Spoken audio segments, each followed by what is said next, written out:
Hey guys, আসসালামু আলাইকুম। তারপর বলো কেমন আছো তোমরা? 12 বছর পর দেশে আসলাম, পার্ট 2 নিয়ে আসা পড়ছি, তো শুরু করা যাক। দরজা লাগিয়ে দিয়ে রিয়া এমন একটি কাহিনী ঘটিয়ে ফেলে যার জন্য রাফি মোটেও প্রস্তুত ছিল না।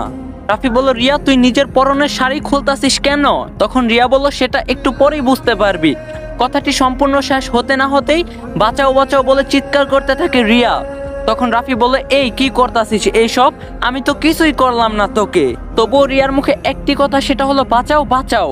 রাফি আমার সর্বনাশ করে দিল। ক্ষণিকের ভিতরেই দেখি সবাই দরজার বাহিরে উপস্থিত হলো। হাসিব বলল, এই রিয়া কি হয়েছে, এমন চিৎকার করছো কেন শুনি?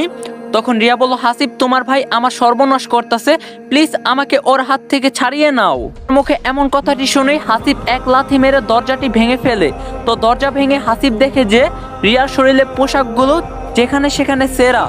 তখন হাসিব বলল, এই রিয়া কি হয়েছে আমাকে বলো তো, আর তুমি বাথরুমে যাওয়ার কথা বলে এসে এখানে কি করছো? তখন রিয়া বলল, আমি এখানে এসেছি রাফিকে বোঝাতে, যাতে কোনো ধরনের ঝগড়া বা খারাপ কিছু না করে। কিন্তু রাফি এই কথাটি শোনা মাত্রই আমার উপর ঝাঁপিয়ে পড়ে। তখন হাসিব বলল, কি ওর এত বড় সাহস?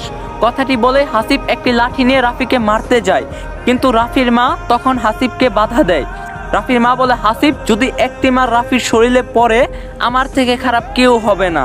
তখন রাফি বলল, ছেলের জন্য দেখি দরদ উতলায় পড়তাছে, কিন্তু আমার বউকে যে নষ্ট করার চেষ্টা করতেছে সেটা কি তোমার চোখে পড়তাছে না?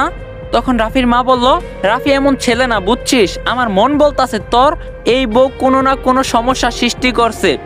তখন রিয়া বলল, একদম মুখ সামলে কথা বলুন মা। তখন রাফি বলল, মা চুপ করো না, ওরা ছোট, ভুল করতেই পারে, তাই বলে এমন রাগ হবে? তখন রাফির মা বলল, তুই চুপ থাক, এই রিয়া আমাদের সংসারটা শেষ করে দিতেছে। এই কথাটি শুনেই রিয়া হাসিবকে উদ্দেশ্য করে বলে, হাসিব তোমার মাকে ভদ্রভাবে কথা বলতে বলো, আর তা না হলে নিজেকে আমি কন্ট্রোল করতে পারবো না। তখন হাসিব বলল, মা তুমি আজে বাজে কথা বলতে পারো না রিয়ার সম্পর্কে। তখন রাফির মা বলল, কিসের আজে বাজে কথা? হ্যাঁ আমি সব সত্যি বলতাছি। তখন রাফি বলল, মা আমি একটা কথা বলি। তখন রাফির মা বলল, বল, কি বলবি তুই? তখন রাফি বলল, আমি একদিনে একটি জিনিস উপলব্ধি করলাম, সেটা হলো আমার আশাতে এই বাড়িতে ভীষণ একটি পরিবর্তন হয়েছে। বাবার মুখে একটিবারও হাসি দেখলাম না। ছোট ভাই যে কিন্তু আমার আশাতে বিরক্তকর বোধ করতেছে। আমি এই প্রবাসে গিয়ে সব হারিয়েছি মা। আমি চাই না আমার কারণে তোমাদের কোনো প্রকার সমস্যা হোক, তার জন্য আমি ভেবে রেখেছি আজ এই মুহূর্তে এই বাড়ি থেকে চলে যাব। মা আরো একটি কথা, আমি প্রবাসে জেলে ছিলাম না, তোমাদের মিথ্যা বলছি। বলতে পারো কেন মিথ্যা বলছিস, তবে শোনো।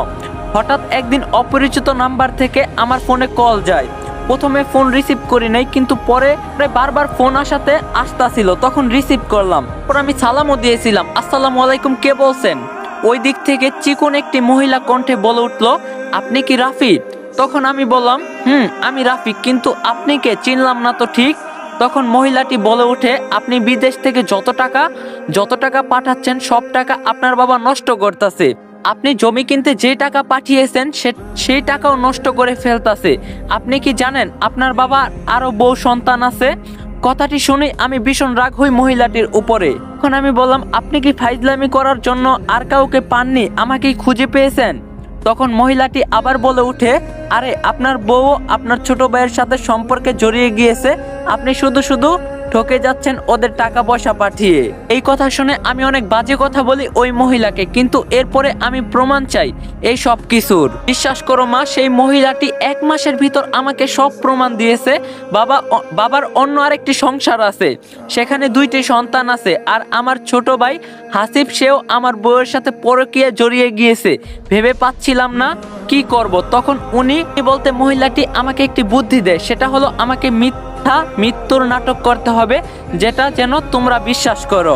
এরপরে সবার সাথে যোগাযোগ বন্ধ করে দেই আমি। অনেক ইচ্ছা হতো তোমার সাথে কথা বলার, কিন্তু আমি পরিস্থিতির শিকার ছিলাম। জানো মা, আমার বর্তমানে ঢাকা শহরে একটি বাড়ি আছে, 2টি রাস্তারা আছে, অনেক টাকার মালিক আমি। বলতে পারো এইসব জানাইনি কেন? সত্যি বলতে আমি সংসারে অশান্তি চাইনি। আমি এখানে কেন এসেছি জানো? তোমার সাহায্য করার জন্য। কিন্তু এসে যা দেখলাম বলার মতো না। রাফির কথাগুলো শুনে মায়ের চোখে যেন অশ্রু পড়া শুরু হয়ে গিয়েছে। রাফি বলল, মা কান্না করিও না, তখন রাফির মা বলল, বাবা তুই কেন বলিস নাই এইসব আমাকে? গাইস, ভিডিওর মাঝখানে আমি 2 মিনিট কিছু কথা কমু, তোমাদের ভাই মনে করে যারা শুনতে না চাও স্কিপ করে গল্প দেখতে পারো। গাইস, একটা সময় ছিল যেখানে আমি মাসে 5,000 টাকা ইনকাম করতে পারতাম না, কিন্তু এখন 5,000 টাকা আমার লেগে কোনো ব্যাপার না, তোমরা এটা ভালো করে জানো। দেখো, তোমার বয়স যদি 18, 20, 22 হয় তাহলে তোমার জন্য অনেক ইনকাম সাইড আছে। আমি বলুম না যে তুমি আমার সাথে ইনকাম করো। দেখো, তোমার জীবনে টাকাই একটা মেইন পার্ট। টাকাটা তুমি জীবনে অনেক কিছু করতে পারবা। এই যে আমার দেখো, আমি প্রত্যেকদিন ইউটিউবে একটা করে ভিডিও দেই। আমি ইউটিউব থেকে আর্নিং করতেছি, ঠিক আছে, কিন্তু পাশাপাশি আমি আদার সাইড থেকে ইনকাম করতেছি, যেটা হলো বাংলাদেশের এখন জনপ্রিয় সাইট ট্রেডিং। দেখো ভাই, তুমি ট্রেডিং করে মাসে 10,000 থেকে 50,000 টাকা ইনকাম করতে পারবা, 50,000 থেকে 5 কোটি টাকাও ইনকাম করতে পারবা। টাকা এটি কোনো ব্যাপার না। এখন আমার অনেকে বলতে পারেন, ভাই আপনি যত বড় বড় কথা বলতেছেন, আপনি আমাদের প্রফিট করাইতে পারবেন? আমি বড় বড় কথা বলতাছি না। আগে তোমরা আমার টেলিগ্রাম পাবলিক গ্রুপে জয়েন হয়ে আমার রিভিউ দাও, আমি মানুষটা কিরকম পরিমাণ প্রফিট করাইতে পারি। তারপর না হয় আমার লিঙ্ক অ্যাকাউন্ট খোলা ভিআইপিতে আইসো তোমরা, যদি মন চাই। দেখো ভাই, তুমি যদি ট্রেডিং না বোঝো তাহলে তুমি ইউটিউবে সার্চ দাও ট্রেডিং কীভাবে করবো। ট্রেডিং থেকে হিউজ পরিমাণ ইনকাম করা সম্ভব। আর তোমরা যারা ট্রেডিং বোঝো না তারাও টেলিগ্রামে জয়েন হইতে পারো, আমি তোমাদের সব কিছু বুঝাই দিন। তোমরা মান শেষে 30 থেকে 40,000 টাকা ইনকাম করতে পারবা আমার দ্বারা। তোমরা খালি আমার গ্রুপে জয়েন হও। তোমাদের ভাই আছে ইয়ামিন, তো আমি কখনো স্ক্যামের কোনো কিছু আনি না, ফেক কোনো কিছু আনি না। তো তোমাদের যদি ভালো লাগে আমার পাবলিক গ্রুপে জয়েন হও। দেন আমাদের একটা টুর্নামেন্ট আছে $50 to $500, যেটা 15 তারিখ থেকে শুরু হইব। তো তুমি 5,000 টাকা ইনভেস্ট করে আইলে 50,000 টাকা কামাই নিতে পারবো মাত্র 6 দিনে। তো বাকিটা তোমার ইচ্ছা। তোমার টেলিগ্রাম চ্যানেলের লিঙ্ক পিন কমেন্টে ডিসক্রিপশন বক্সে দেওয়া আছে, তো সবাই মন চাইলে জয়েন হইও। যাই হোক, গল্পতে যাওয়া যাক। যাকে আমি এত বিশ্বাস করি সেই স্বামী আমাকে ঠকাইছে। রাফি বলল, তোমার কপালটাই খুবই খারাপ মা। এরপরে রাফির বাবাকে জিজ্ঞাসা করে, রাফির মা জিজ্ঞাসা করে, আচ্ছা সত্যি কি তোমার আরো একটি পরিবার আছে? তখন রাফির বাবা বলল, আছে। তখন রাফির মা বলল, তবে আগে বলেন নাই কেন? রাফির বাবা বলল, বলার প্রয়োজন মনে করি নাই। আর এসব বলে কি হতো শুনি? তখন রাফির মা বলল, তোমার লজ্জা করে না এসব বলো? তখন রাফি বলল, মা ঝগড়া করিও না, যা হবার হয়ে গিয়েছে। এখন তুমি বলো আমার সাথে যাবে নাকি এখানেই থাকবে? বেশ কিছুক্ষণ চিন্তা করার পর রাফির মা বলে ওঠে, রাফির মা বলল, না রে খোকা, আমি এখানেই থাকবো। আমি শহরে থাকতে পারবো না, মাঝে মাঝে আমাকে নিয়ে যাস আবার রেখে যাস। তখন রাফি বলল, না মা, তুমি চলো আমার সাথে। তখন রাফির মা বলল, না বাবা, জোর করিস না, আমি আমার বাকিটা জীবন এখানেই কাটাতে চাই। তখন রাফি বলল, ঠিক আছে, তুমি যা ভালো বুঝো। তবে একটি কথা বলি মা, কথাটি হচ্ছে রিয়া তো আমাকে ডিভোর্স দিয়েই হাসিবকে বিয়ে করছে, তাই না? রাফির মা বলল, তখন রাফি বলল, তবে আমিও এখন অন্য কাউকে বিয়ে করব, আর যাকে বিয়ে করব তার নাম হলো পুতুল। তখন রাফির মা বলল, ও হ্যাঁ, পুতুলের নামটি মনে করে দিয়ে ভালোই করলি। জানিস বাবা, আজ পর্যন্ত ও বিয়ে করেনি, তোকে ভালোবাসে বলে। তখন যদি বুঝতাম সত্যি ওর সাথেই তোর বিয়েটা দিতাম। সবাই ভাবতে পারেন, তবে রাফি সেই দিন কেন রিয়াকে জোর করলো হাসিবকে বিয়ে না করাতে? সত্যি বলতে রাফি জানে রিয়া হাসিবকে ভালোবাসে। এখন হাজারো কথা বললেও ছাড়াছাড়ি করবে না। রাফি মানুষকে দেখানোর জন্যই এমন নাটক করছে, যাতে সবাই ভাবে রাফি এখনো রিয়াকে নিজের বউ হিসাবে চায়। রাফি বলল, বাদ দাও, অতীত তো মা। চলুন এখন একটু রাফি ও পুতুলের প্রেম কাহিনীটা শুনে আসি। থেকে প্রায় 13 বছর আগের কাহিনী। রাফির মা বলল, রাফি কলেজে যাবি না তুই? তখন রাফি বলল, প্লিজ মা, আর একটু ঘুমাতে দাও না। রাফির মা বলল, কুত্তার বাচ্চা, ঘড়িতে একটিবারও দেখছিস কয়টা বাজে? মায়ের মুখে এমন গালি শুনে এক লাফে রাফি ঘুম থেকে উঠেই ঘড়ির দিকে তাকিয়ে দেখে যে 9:50 বাজে, যেখানে কলেজের ক্লাস শুরু হয় 10টায়। টাইম দেখে রাফি আবার ওর মাকে রাগ দেখিয়ে বলে, মা তুমি আরো আগে আমাকে কেন ডাকো নাই? তখন রাফির মা বলল, কি বললি তুই? তোকে সেই 8টা থেকে ডাকতে আসি, কিন্তু তুই। তখন রাফি বলল, ঠিক আছে মা, সরি বলে রাফি তাড়াহুড়ো করে ফ্রেশ হয়ে কলেজে যাওয়ার জন্য রেডি হয়। তখন রাফির মা বলল, রাফি তোর ভাত ডাইনিং টেবিলের উপর রাখছি, খেয়ে কলেজে যা। তখন রাফি বলল, সরি মা, আজ সময় নেই, কলেজ থেকে ফিরে খাবো। এই বলে বাসা থেকে বেরিয়ে পড়ে একটি রিক্সা নিতে রাফি কলেজে চলে আসে। তো যেই না তাড়াহুড়ো করে কলেজে ঢুকতে যাবে, ঠিক তখনই একটি মেয়ের সাথে ধাক্কা লাগে। তখন রাফি বলল, সরি ভাই, সরি। এই কথাটি বলে যেই না চলে যেতে ধরবে, ঠিক সেই সময়ে রাফির গালে একটি থাপ্পড় উড়ে আসে। ঠাস ঠাস করে 2টা থাপ্পড় মারে। এই ছোট লোকের বাচ্চা, আমাকে কোন দিক থেকে তোর ভাই মনে হয়? কথাটি শুনেই গালে হাত দিয়ে রাফি ভালো করে লক্ষ্য করে, আরে এটা তো মেয়ে।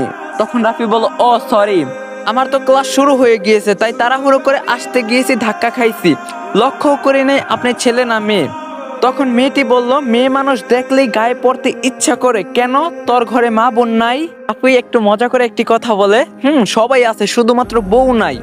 এ কথা শুনে মেয়েটির মাথা তো ভীষণ গরম হয়ে যায়, তাই নিজেকে কন্ট্রোল রাখতে আবার কষে একটি থাপ্পড় মারে রাফিকে।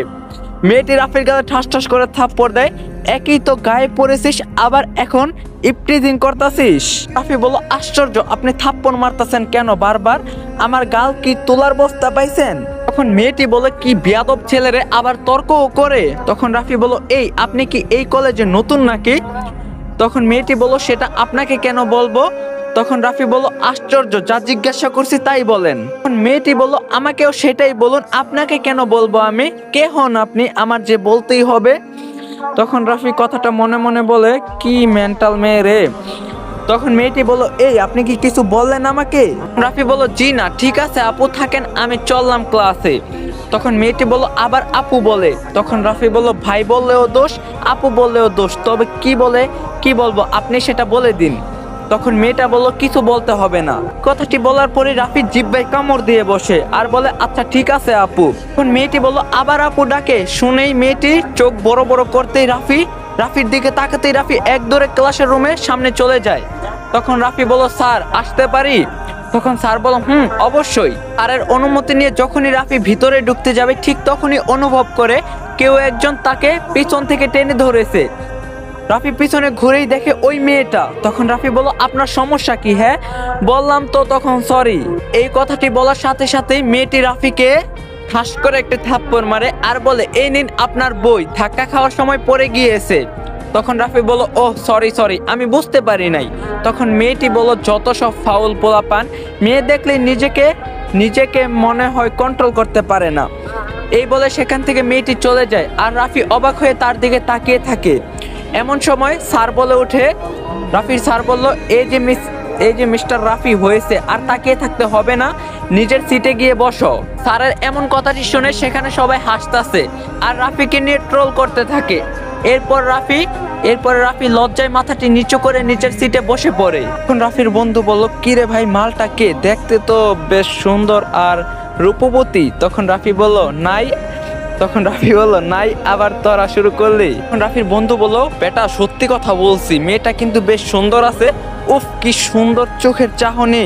রাফি বলল, ভাই তোরা কি থামবি নাকি আমি অন্য কোথাও গিয়ে বসবো?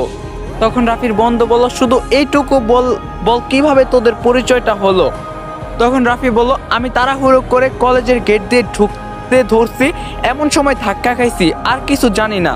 তখন রাফির বন্ধু বলল, বাহ কি রোমান্টিক মুহূর্ত ছিল রে তখন। আমি যে কেন কোনো মেয়ের সাথে ধাক্কা খাই না, যদি খাইতাম তবে নিজেকে শাকিব খান ভাবতাম। রাফি এবার একটু বিরক্ত হয়ে অন্য একটা সিটে গিয়ে বসে।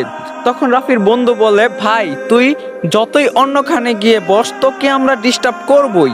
তখন রাফি নিশ্চুপ।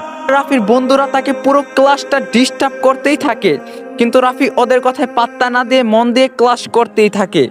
এক পর্যায়ে যখন ক্লাস শেষ হয়, তখন একজন বন্ধু রাফির পাশে এসে বলে, তুই যদি ওই মেয়েটাকে এখন প্রপোজ করিস, আমরা তোকে রেওস্তারায় গিয়ে খাওয়াবো।